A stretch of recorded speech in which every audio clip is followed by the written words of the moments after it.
समय बड़ा बलवान, सबका करे सम्मान। राजनीति में ये लाइन बिल्कुल फिट बैठती है, क्योंकि आज जो रंक है वो कल राजा हो सकता है, और जो कल राजा था वो आज रंक हो सकता है। किसने सोचा था कि जो कांग्रेस पार्टी 2009 में युवाओं की एक बड़ी फौज तैयार कर रही है, जिस फौज में सचिन पायलट थे, ज्योतिरादित्य सिंधिया थे, मिलिंद देवरा थे और अनेकों युवा नेता थे, वो पार्टी युवा विहीन हो जाएगी, उसके पास नेता भी नहीं बचेंगे। लेकिन कांग्रेस ने अपनी उस गलती से भी सीख नहीं ली। याद करिए कुछ समय पहले की बात, जब मध्य प्रदेश, राजस्थान और छत्तीसगढ़ के चुनाव अपने पूरे उफान पर थे। कुछ यूट्यूब चैनल्स लगातार ये बता रहे थे कि कांग्रेस की प्रचंड बहुमत से सरकार आ रही है, लेकिन जमीनी स्थिति का अंदाजा न तो कांग्रेस पार्टी को था और न ही उन यूट्यूब चैनल्स के तथाकथित पत्रकारों को।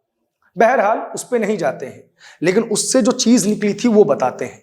दरअसल जब कांग्रेस ने पिछली बार यानी कि 2018 के चुनावों में मध्य प्रदेश में सरकार बनाई, तो वो सरकार कुछ समय बाद ही गिर गई, और उस सरकार के गिरने में भूमिका निभाई ज्योतिरादित्य सिंधिया ने। ज्योतिरादित्य सिंधिया जो कभी कांग्रेस के एक बड़े नेता हुआ करते थे, उन्होंने भाजपा का दामन थाम लिया। कांग्रेस को ये टीस थी, और टीस थी प्रियंका गांधी को भी, क्योंकि प्रियंका गांधी और ज्योतिरादित्य सिंधिया ने मिलकर उत्तर प्रदेश में काम किया था, और उन ज्योतिरादित्य सिंधिया ने कांग्रेस को टाटा कह के भाजपा का दामन थाम लिया था। कांग्रेस के नेता तो उन्हें गद्दार तक कह गए, और जब उन्हें लगा कि मध्य प्रदेश में उनकी सरकार आ रही है, जैसा उनके कुछ खास यूट्यूबर्स ने बताया, तो मध्य प्रदेश चुनाव के अंतिम दिन यानी कि जिस दिन आदर्श आचार संहिता लगने वाली थी, उस दिन मैडम प्रियंका गांधी ज्योतिरादित्य सिंधिया पर भड़क उठे। तब तक इंडिया अलायंस भी अपनी रूपरेखा ले चुका था, और लोगों को लग रहा था कि 2024 में भी ठीक उसी तरीके से सत्ता परिवर्तन हो जाएगा जैसे मध्य प्रदेश में वो यूट्यूब चैनल्स बता रहे थे।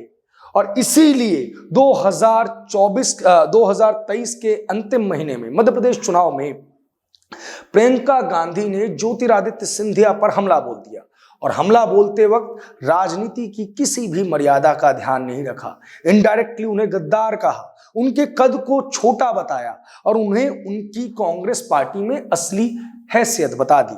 उनके लिए यह तक कहा गया कि उनका कद तो छोटा था, लेकिन अहंकार के क्या ही कहने। उन्होंने गद्दारी करके मध्य प्रदेश में सरकार गिरवा दी। ग्वालियर और चंबल की जनता इसे हमेशा याद रखेगी।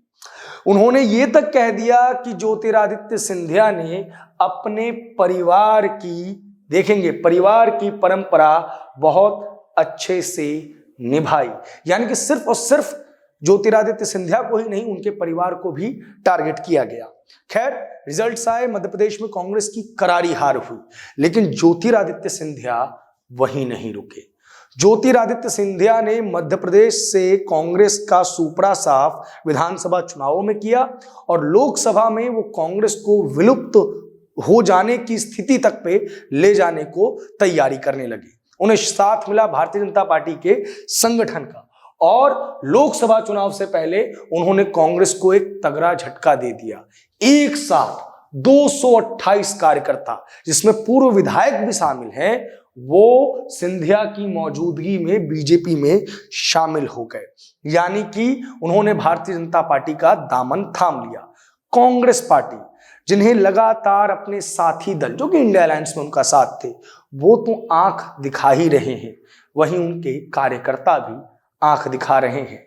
राहुल गांधी भारत जोड़ो न्याय यात्रा पर है। न्याय यात्रा में आज के दिन, जिस दिन मैं ये वीडियो रिकॉर्ड कर रहा हूं, यानी कि 25 जनवरी को वो बंगाल में एंट्री लेने वाले थे, और 24 जनवरी को ममता बनर्जी ने ये घोषणा कर दी कि वो बंगाल में राहुल गांधी के साथ नहीं चलेंगी, और बंगाल में इंडिया अलायंस का कोई मतलब नहीं है।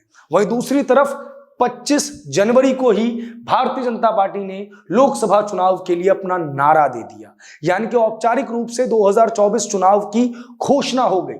सपने नहीं हकीकत बुनते हैं, इसलिए तो सब मोदी को चुनते हैं। एक तरफ एक पॉलिटिकल पार्टी जिसका ये तथाकथित अलायंस बिखरा हुआ है, और एक तरफ एक पॉलिटिकल पार्टी जिसने बुलंदशहर में 2024 चुनावों की घोषणा कर दी, एक तरफ एक पॉलिटिकल पार्टी जिसके भारी संख्या में कार्यकर्ता भारतीय जनता पार्टी में शामिल हो रहे हैं, एक तरफ एक पॉलिटिकल पार्टी जिसके कार्यकर्ताओं के ऊपर उसका ट्रस्ट नहीं है। ऐसे में जब लोकसभा चुनाव के नतीजे आएंगे तो क्या कहा जाएगा? कहा यह जाएगा कि ईवीएम हैक हो गया। बहरहाल क्या ईवीएम हैक होने की शुरुआत हो नहीं चुकी है? आपको ज्योतिरादित्य सिंधिया का उस वक्त का भी ये टाइमलाइन याद करना चाहिए, ट्वीट याद करना चाहिए जब उन्होंने प्रियंका गांधी को पार्ट टाइम नेत्री कहा था। काबिलियत को कद से तोड़ने वाले अहंकार का पाठ पढ़ाने से पहले कृपया स्वयं को आईने में झांक ले। कांग्रेस को उनकी पुरानी करतूतें मसलन इमरजेंसी एंड ऑल से भी अवगत कराया था। अब सबसे इंपॉर्टेंट चीज जिसके बारे में हम अंत में बातचीत करेंगे, 2024 लोकसभा चुनावों से पहले कांग्रेस का भविष्य। तो कांग्रेस का भविष्य इस वक्त सिर्फ और सिर्फ अंधकार में नजर आ रहा है। कांग्रेस न तो सीट शेयरिंग पे बातचीत कर पाई, ना ही तो अपने साथी दलों को साथ पाई। साथी दल तो बहुत दूर के बात है, वो अपने कार्यकर्ताओं को भी नहीं समेट पाई। जगदीश शेट्टार कर्नाटका से जगदीश शेट्टार ने कांग्रेस को आज झटका दिया और वो कांग्रेस से बीजेपी में शामिल हो गए। उसके बाद अभी जेडीयू जिसने इंडिया अलायंस का निर्माण करवाया, जिसने मुख्य भूमिका निभाई, उसकी इंडिया से एनडीए में जाने की संभावना बढ़ गई है। शाम तक शायद ये खबरें भी आ जाएं और राहुल गांधी न्याय यात्रा पर निकले हुए हैं। क्या राहुल गांधी अपने पार्टी से न्याय कर रहे हैं? ये भी उनको सोचना पड़ेगा। फिलहाल इस खबर में इतना ही। ज्योतिरादित्य सिंधिया की भविष्य की पॉलिटिक्स पर आप क्या सोचते हैं? कमेंट बॉक्स में हमें जरूर बताएं। धन्यवाद।